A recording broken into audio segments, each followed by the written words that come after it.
Can you say that there is like an American furniture style?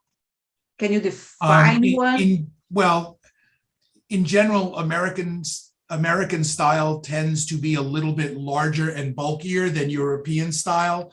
The seats tend to be a little softer, whereas European furniture, European sofas and the sit of a European style sofa or chair tends to be a little firmer, whereas Americans tend to like them a little softer.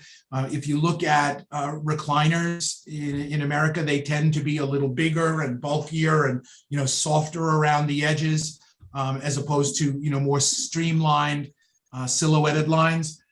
But the interesting thing about e-commerce, and this is not an aesthetic thing, it's really driven by a production thing. E-commerce has pushed the mid-century modern style much more into the forefront because it is more sleek and easier to fit in a box. So you can pack more units on a container, or if I have to ship it, it makes it easier for me to break it down and ship because it doesn't have a lot of rounded edges, curves, and wasted space. Even within the United States, there at one time, you could have styles that were, if furniture was manufactured on the West Coast, there was a California style.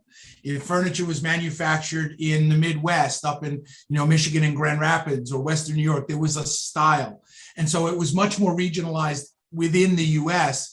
It has become much more homogenized, and that's a function of communication, of better transport of raw materials, of changes in the manufacturing process. Obviously, domestically within the US, there's much less furniture that's manufactured regionally in the US. A lot of that is taken to China or Vietnam, Malaysia, Mexico. So you're seeing a globalization, not just in the production, but in the aesthetic.